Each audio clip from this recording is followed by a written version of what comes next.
کہ پہاڑ زلزلے سے بچاؤ کا باعث ہیں، تو پھر پہاڑی علاقوں میں زلزلے کس وجہ سے آتے ہیں؟ اس کا جواب ہے، اگر میں کہوں کہ ایک میڈیکل ڈاکٹر بچاتا ہے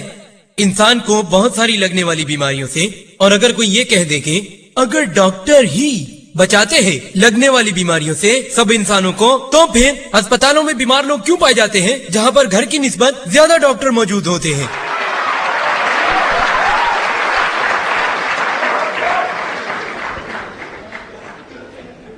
سمندر کے علم کے بارے میں قرآن کریم فرماتا ہے، سورۃ الفرقان سورہ نمبر 25 آیت نمبر 53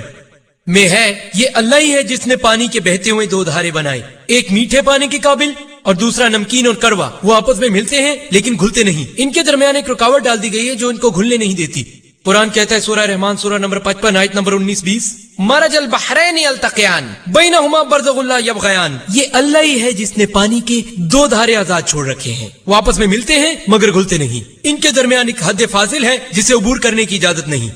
پہلے ہو سکتا ہے کہ مترجمین کا خیال ہو کہ قرآن کی اس سے مراد کیا ہے؟ ہم جانتے ہیں میٹھا اور نمکین پانی کیا ہے، ان کے درمیان حد فاصل کیسی ہے اور پھر یہ گھل کیوں نہیں سکتے؟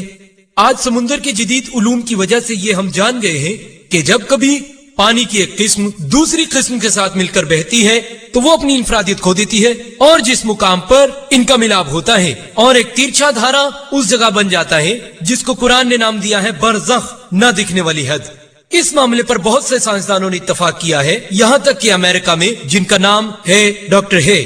وہ ماہر سمندر ہے، ڈاکٹر ولیم کیمبل اپنی کتاب میں لکھتے ہیں کہ یہ ایک عجیب و غریب واقعہ ہے۔ اس دور کے مشیروں کو پتا تھا کہ پانی کی دو قسمیں ہوتی ہیں، میٹھا اور نمکین، سو حضرت محمد ملک شام کے سفر کے دوران وہاں سمندر میں گئے ہوں یا وہاں کے مشیروں سے بات کی ہو، میٹھے اور نمکین پانی کا واقعہ واقعی عجیب و غریب ہے، اور لوگوں کو علم نہیں تھا کہ کوئی اندھے کی حد فاصل ہے۔ جدید سائنس کے متعلق غور و فکر کی ضرورت ہے، یعنی برزخ، نہ کہ میٹھا یا نمکین پانی۔ علم جنین کے مطابق ڈاکٹر ولیم کیمبل نے اپنی تقریر میں آدھے سے زیادہ وقت علم جنین پر صرف کیا ہے۔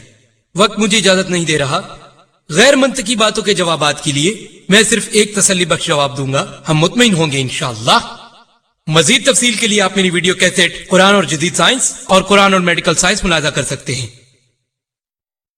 ایک عربوں کا گروہ تھا، انہوں نے بہت سارا مواد جمع کیا قرآن کی روح سے علم جنین کے متعلق اور حدیث علم جنین کے متعلق، اور بھیج دی پروفیسر کیت مور کو، جو تھے چیئرمین اور head of the department of anatomy university of Toronto Canada میں، اور آج کل وہ ایک نمایاں ترین سائنسدانوں میں سے ایک ہیں جو کہ مہارت رکھتے ہیں علم جنین پر۔ اور بیشتر قرآن کے تراجم پڑھنے کے بعد ان سے پوچھا تو انہوں نے کہا کہ اکثر و بیشتر قرآن اور حدیث کی روایات جدید علم جنین سے مطابقت رکھتی ہیں، لیکن کچھ آیات ایسی ہیں جن کے بارے میں کہہ سکتا ہوں یہ صحیح ہیں، کچھ کے بارے میں کہہ سکتا ہوں یہ غلط ہے، کیونکہ مجھے خود بھی اس کے بارے میں پتہ نہیں۔ اور دو ایسی آیات، پہلی قرآنی وحی کی دو آیات ہیں، سورہ اقرا اور سورہ علق سے، سورہ نمبر 96 آیت نمبر 1 تا 2 میں کہا گیا ہے، اقرا بسم ربک الذی خلق خلق الانسان من علق، پڑھ اپنے اس رب کے نام سے جو پیدا کرنے والا ہے، جس نے انسان کو پیدا کیا چپکنے والی چیز یا جونک نما جمے ہوئے خون کے لوتھڑے سے۔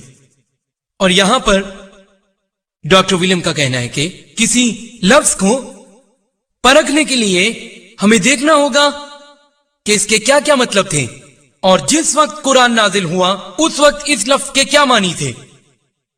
یہاں انہوں نے کہا ہمیں تجزیہ کرنا چاہیے، جب اس کے مطلب کہاں تجزیہ کیا جائے کہ جب آیات نازل ہوئی اور جن پہ نازل ہوئی ان کے نزدیک معنی کیا تھے۔ اور جہاں تک تو ان کی بائبل کا تعلق ہے، بائبل ہی کی روح سے میں اس سے مکمل اتفاق کروں گا، کیونکہ بائبل کا خطاب صرف اولاد اسرائیل سے تھا اس دور میں، اس وقت، جو کہ متی کی انجیل میں لکھا گیا ہے، باب نمبر 10 آیت نمبر 5 اور 6۔ حضرت عیسیٰ علیہ السلام نے اپنے پیروکاروں سے فرمایا، جاؤ مگر سامریوں کی طرف نہ جانا۔ وہ سامری کون تھے؟ غیر یہودی، ہندو، مسلم، بلکہ تم جاؤ اسرائیل کے گھرانے کی گمشدہ بھیڑوں کے پاس۔ حضرت عیسیٰ علیہ السلام نے فرمایا، متی کی انجیل میں باب نمبر 15 آیت نمبر 24 میں ہے، میں نہیں بھیجا گیا مگر اسرائیل کی کھوئی ہوئی بھیڑوں کی طرف۔ پس معلوم ہوا کہ حضرت عیسیٰ علیہ السلام اور انجیل صرف اسرائیل کی اولاد سے تعلق رکھتے تھے۔ انجیل کے تجزیے کے لیے آپ کو وہی معنی اپنانے پڑیں گے جو اس دور میں سمجھے گئے تھے،